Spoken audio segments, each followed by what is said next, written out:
Baik, assalamualaikum warahmatullahi wabarakatuh. Perkenalkan sebelumnya Prof. Dahyar dan juga rekan-rekan mahasiswa S2 Teknik Industri kelas Salemba. Nama saya Ibnu Ferianto. Saya di sini akan menjelaskan tugas ketujuh tentang Operation Management Case Study. Jadi tentang 10 Strategic Decision Area Harley Davidson untuk perusahaannya. Nah, latar belakangnya adalah terciptanya Harley Davidson ini merupakan eh, produsen sepeda motor ikonik asal Amerika Serikat. Didirikan pada tahun 1903 di Milwaukee, Wisconsin, dan terkenal dengan motor heavyweight. Nah, budaya berkendara khas Harley Riders ini ya motor-motor gede lah di Indonesia disebutnya. Dan ini menjadi salah satu brand otomotif dengan loyalitas pelanggan tertinggi di dunia. Untuk sejarah perkembangan awal didirikan oleh William S. Harley dan Arthur Davidson. Makanya brand ini merupakan gabungan dua orang penemu ya, jadi Harley Davidson. Mulai dari bengkel kecil hingga menjadi produsen motor besar pada Perang Dunia Pertama dan juga Kedua. Nah, sejarahnya itu tahun 1960 sampai 1980 menghadapi persaingan ketat dari produsen Jepang. Jadi Harley Davidson ini cukup lumayan lama ya, berdiri dari tahun 1960. Itu sudah mengalami gejolak persaingan ketat dari produsen Jepang. Kemudian tahun 1980 sampai 2000 mengalami transformasi besar dalam kualitas, inovasi, dan manajemen operasi. Dan hingga saat ini beroperasi sebagai perusahaan global dengan jaringan dealer internasional. Pasarnya pasar dunia. Kemudian Harley Davidson ini saat ini menjadi sebuah brand lifestyle ya. Jadi bukan hanya menjual motor, tapi menjual gaya hidup, lifestyle, dan komunitas pengendara. Dengan desain motor ya menonjolkan ya laki ya jantan, gede.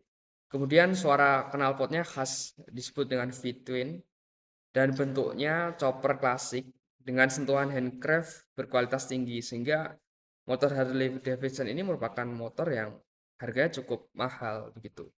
Nah, Harley Davidson ini juga memiliki komunitas yang eksklusif, dinamakan Harley Owner Group atau disingkat HOG ya, menjadi salah satu komunitas motor terbesar di dunia. Nah, untuk visi misinya dari Harley Davidson ini yang pertama visinya adalah menjadi perusahaan global yang berorientasi pada aksi dengan komitmen memperkuat hubungan yang saling menguntungkan dengan para pemangku kepentingan. Untuk misinya yang pertama memberikan pengalaman berkendara yang menginspirasi dan membangkitkan kebebasan. Yang kedua, menghadirkan produk berkualitas tinggi dengan nilai tambah bagi pelanggan. Dan yang terakhir adalah meningkatkan hubungan dengan pelanggan, pemasok, pemerintah, dan juga karyawan. Nah, ini merupakan foto foundernya atau William S. Harley.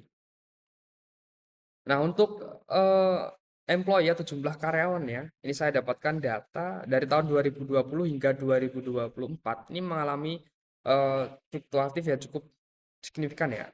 Dari tahun 2020 sampai dengan 2023 itu mengalami kenaikan employee. Berarti artinya adalah demand-nya cukup besar di Harley Davidson ini. Hingga karyawannya berjumlah sekitar 6.400. Dan sayangnya tahun 2024 dia mengalami penurunan. Jadi kurang lebih ada sekitar eh, berapa nih? 500 ya, 500 employee. Jadi sisanya hanya 5.900 employee. Jadi mungkin saat ini kan trennya adalah motor listrik ya. Jadi agak sedikit mengalami penurunan employee. Karena ya demand-nya juga tentunya berkurang. Kemudian untuk Harley Davidson secara retail dan sales, jadi saya dapatkan data yang pertama adalah retail sales tahun 2024. Ini tersebar di seluruh dunia dengan 5 pusat eh, retail salesnya. Yang pertama adalah di Kanada sekitar 7 ribuan unit, kemudian USA 94 ribu unit, dan Amerika Latin atau Amerika itu sekitar 3 ribuan unit. Kemudian AMA itu Eropa dan juga Afrika 24 ribu unit. Kemudian Asia Pasifik itu cukup tinggi ya, 22 ribu unit. Nah, untuk penjualan dari tahun 2020 hingga 2024, ternyata pasarnya itu dikuasai oleh atau customer-nya itu kebanyakan dari Amerika Utara ya, USA ya. Bahkan 110.000 unit lebih di atas itu. Untuk yang lain ya cukup rendah, bahkan di Amerika Latin ya cukup rendah di bawah 5.000 unit begitu. Untuk pasar Asia ya cukup lumayan, walaupun tidak terlalu tinggi di kisaran 20.000.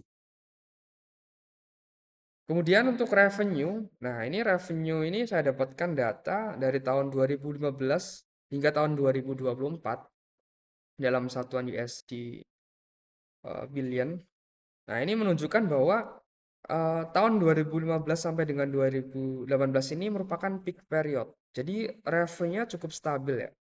Menunjukkan market strength premium cruiser segment bahasanya. Jadi ya walaupun menunjukkan penurunan tapi ya cukup stabil di angka sekitar segitu aja gitu. Kemudian nah ini masuk ke tahun 2019 dan 2020 karena kalau nggak salah itu kan COVID pandemik ya, COVID-19 ya. Jadi cukup signifikan penurunannya sekitar 24,4% atau sekitar 4,05 billion US dollar. Kemudian nah ini tahun 2021 hingga tahun 2023 dia ada recovery phase. Jadi rebound, ada kenaikan operasional recovery cukup signifikan ke 5 hampir mendekati 6 billion US dollar ya. Kemudian, nah pada tahun 2024 ini mengalami penurunan lagi sekitar 11,3%. Jadi eh, memang cukup signifikan ya akibat EV Transition Challenge. Jadi hampir semua motor itu saat ini sedang bergerak ke arah eh, electric vehicle gitu. Nah, oleh karena itu, tantangan bisnis modern si Harley Davidson ini, walaupun merupakan salah satu dari 5 produsen motor heavyweight terbesar di dunia, dengan segmen pasar cukup kuat ya, dan produknya itu telah menembus pasar internasional, dipasarkan lebih dari 100 negara, dengan citra brandnya cukup premium ya kan. Nah, meskipun demikian, Harley Davidson memang menghadapi tantangan signifikan, terutama dari persaingan ketat produsen motor asal Jepang, serta perubahan tren konsumen menuju kendaraan yang lebih efisien dan berteknologi tinggi. Nah, tantangan ini didukung oleh perubahan demografi. Jadi generasi muda lebih memilih motor yang ringan dan murah tentunya ya. Kemudian transformasi digital dalam manajemen operasi dan supply chain, persaingan global dari kompetitornya seperti Honda, Yamaha, Kawasaki, dan teman-temannya. Kemudian kebutuhan untuk inovasi teknologi itu arahnya ke motor listrik. Harley Davidson belum menunjukkan bahwa komitmen untuk menuju electric vehicle ya. Dan yang terakhir adalah fluktuasi ekonomi dan regulasi emisi global ya. Ini menjadi tantangan si Harley Davidson tersebut. Kemudian apa yang menjadi keputusan untuk operation management? Jadi ada sekitar 10 ya, 10 strategi operation management. Yang pertama adalah design of goods and services. Jadi eh, pada tahap ini ya harus menentukan spesifikasi produk, kualitasnya, variasi, kemudian ya voice of customer itu seperti apa, citra mereknya seperti apa, kemudian ya tentunya Harley harus melakukan pengujian desain rutin supaya menjaga citra premium dan melakukan customisasi ya. Nah, jalan dengan penelitian dilakukan oleh Monetti tahun 2025 menunjukkan bahwa modular produk arsitektur mampu mempercepat pengembangan varian, meningkatkan fleksibilitas produksi, dan tetap menjaga kualitas. Harusnya Harley Davidson mulai riset ke arah ini. Kemudian, apa yang harus diimplementasikan? Ya, seharusnya Harley menggunakan prototyping dan user testing untuk model baru. Mengadopsi platform modular, misalnya engine dan frame untuk varian yang lebih banyak. Kemudian ya, industri-industri ini harus mengurangi terkait lead time pembuatan, kemudian ya biaya toolnya harus eh, dibuat semurah mungkin gitu. Kemudian yang kedua adalah terkait quality management. Jadi filosofi manajemen yang melibatkan seluruh organisasi untuk mencapai peningkatan kualitas yang berkelanjutan dengan fokus utama pada kepuasan pelanggan. Ini merupakan salah satu filosofi kualitas manajemen ya. Ini sejalan dengan penelitian yang dilakukan oleh Rivilas tahun 2025 menegaskan bahwa praktik TQM, Total Quality Maintenance, atau ini harus menuju ke arah customer focus, supplier quality. Kemudian untuk melihat signifikan pengaruh kinerja supply chain otomotif itu seperti apa gitu. Dan tentunya harus diimplementasikan. Harley harus menjalankan TQM ini harus dengan jelas, harus dengan mungkin melakukan standarisasi, kemudian audit lines, atau mungkin peningkatan KPI gitu. Dan yang ketiga adalah proses dan capacity design. Nah, ini artinya proses menentukan kapasitas produksi untuk memenuhi permintaan dengan efisien, melibatkan demand forecasting, evaluasi results, misalnya mesinnya seperti apa, tenaga kerja, proses mapping, dan eliminasi bottleneck. Jadi, ya tentunya harus di, didesain lagi tentang kapasitas desainnya, optimalnya itu di angka berapa. Jadi, sesuai dengan penelitian SAMAK ini, dia membahas tentang integrasi predictive maintenance dan digital manufacturing, ya, untuk meningkatkan utilisasi kapasitas dan menurunkan downtime. Dan ini berhasil begitu. Nah, implementasi yang harus dilakukan oleh Harley yang pertama adalah mungkin adanya otomasi. Kemudian industri Harley ini harus dibuatkan semacam digital twin. Jadi untuk melihat simulasi di area produksinya itu lebih terlihat jelas terkait simulasi bottleneck-nya. Jadi langsung ada tindak lanjut ketika ada masalah gitu. Kemudian yang keempat adalah location strategi. Jadi ini rencana untuk menentukan penempatan geografis yang optimal. Perusahaannya itu lokasinya ada di mana. Misalnya saat ini di area Amerika dan sekitarnya itu cukup cost-nya terlalu tinggi, ya harus ekspansi ke tempat-tempat yang kira-kira biaya dan resikonya itu terjangkau gitu. Nah, ini ada juga jurnal dari studi JOM yang dilakukan oleh Oyetoro tahun 2025 menunjukkan bahwa model location allocation berbasis data mampu menurunkan total biaya distribusi dan juga lead time. Nah, harusnya implementasinya adalah Harley ini harus menempatkan dealer, ya saat ini kan memang di kawasan premium ya, tapi harus memikirkan bahwa gudang regionalnya itu didekatkan atau diletakkan di area-area yang kira-kira tidak mengeluarkan apa namanya biaya yang cukup tinggi begitu.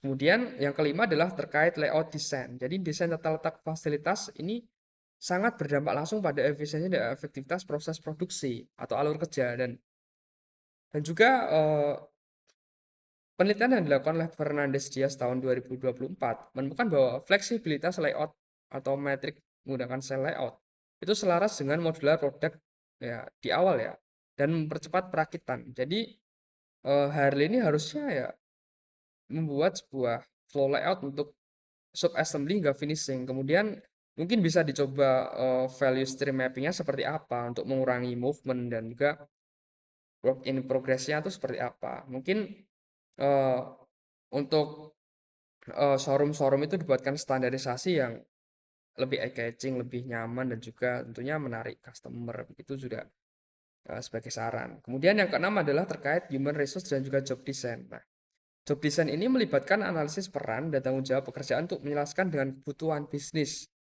Nah, ini artinya bahwa pekerjaan yang dilakukan oleh karyawan itu ya optimal, tidak buang-buang biaya dan juga tidak buang waktu. Dan KPI yang dibebankan oleh karyawan itu tentunya juga bisa mengoptimalkan dan juga meningkatkan revenue dari si Harley Davidson. Nah, ini ada riset human factor oleh Hasanain tahun 2024 menunjukkan bahwa empowerment ditambah dengan upskilling operator ataupun upskilling employee pada sistem otomatis meningkatkan produktivitas serta menurunkan human error.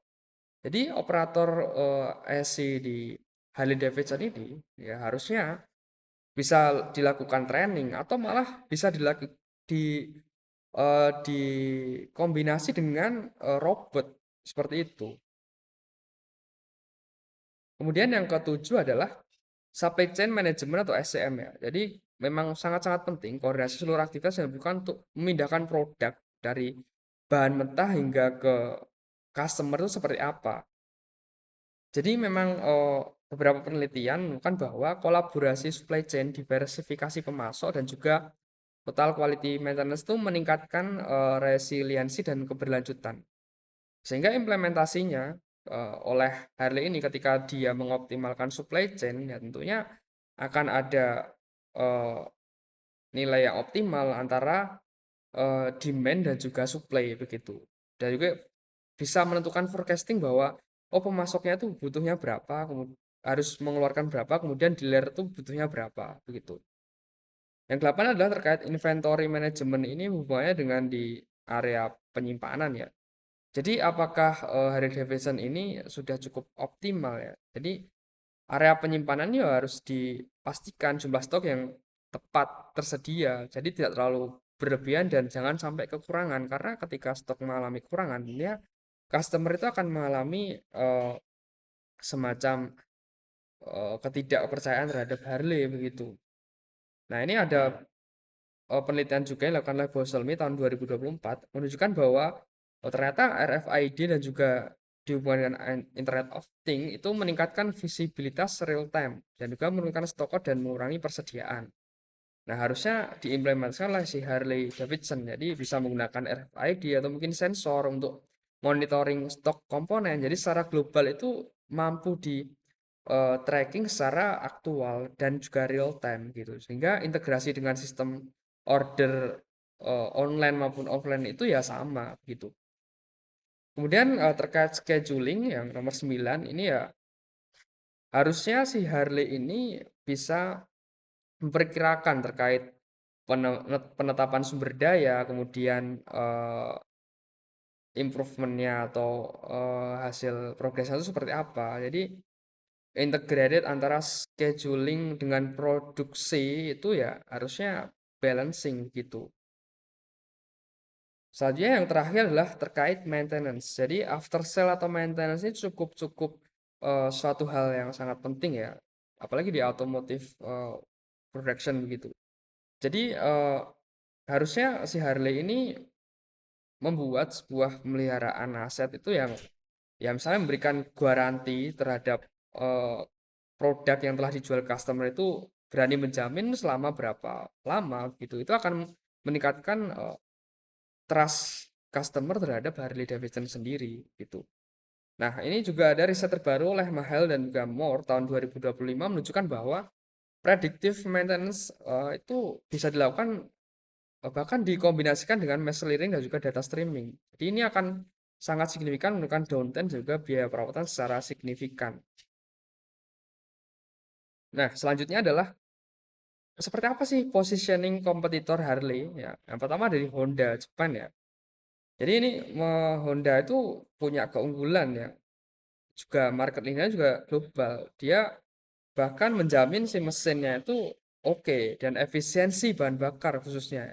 Kemudian Yamaha dari Jepang juga ini memberikan keunggulan yaitu inovasi elektronik dan juga harganya cukup murah begitu. Kemudian untuk Indian Motorcycle USA ini merupakan ya hampir sama motor-motor heavyweight begitu. Jadi ini memiliki keunggulan yang tetap menjaga segmen premium dengan desain klasik dan juga lebih modern dan ergonomi terhadap penggunanya. Kemudian yang terakhir BMW Motorrad dari Jerman ini fokusnya kepada kebutuhan-kebutuhan adventure premium seperti touring, kemudian perjalanan jarak jauh dan menariknya bagi konsumen ini ya ingin merasakan luxury motorcycle with advanced teknologi yang advance begitu. Nah, apa yang ditawarkan oleh Harley Davidson, gitu. Nah, Harley Davidson ini juga memiliki keunggulan sebenarnya, cuman belum terlalu eh, dikeluarkan begitu. Jadi fokusnya memang lebih ke citra premium, lifestyle, jadi pengalaman riding dan juga yang paling penting adalah komunitas yang kuat. Namun selain itu juga harus ada beberapa yang harus diimprove begitu. Nah, ini mungkin beberapa suggestion pengembangan teknologi. Yang pertama adalah elektrifikasi dan hybrid cruiser. Jadi harapannya Harley ini mulai mengembangkan ke generasi mungkin bisa menggunakan hybrid engine begitu. Kemudian smart and connected motorcycle. Jadi bisa dihubungkan dengan IoT misalnya GPS anti theft atau anti pencurian. Kemudian real time reading analyticsnya seperti apa gitu. Nah, bisa diintegrasikan dengan smartphone atau mungkin cloud system. Kemudian sustainable engine teknologi ini ya melalui pengembangan Harley yang hybrid engine ya, jadi lebih customer itu lebih akan terpancing untuk membeli Harley Davidson. Kemudian lightweight material dan manufacturing, jadi penggunaan material itu eh, yang cukup ringan, misalnya karbon komposit, kemudian bisa kombinasikan dengan saat ini teknologi yang cukup masif dilakukan adalah additive manufacturing atau 3D printing. Mungkin bisa eh, melakukan ini, kemudian ya motornya akan lebih ringan dan juga tentunya biaya produksinya juga akan lebih murah dan hasil jualnya juga akan lebih murah begitu. Kemudian yang terakhir adalah Advanced Rider Assistance System. Jadi lebih ke eh, teknologi apa yang diterapkan di Harley mungkin. Mungkin bisa adaptive cruise control, misalnya blind spot detection, misalnya ada sensor-sensor yang misalnya kecepatan tinggi atau ada distraction pengendara itu bisa keluar sinyal gitu.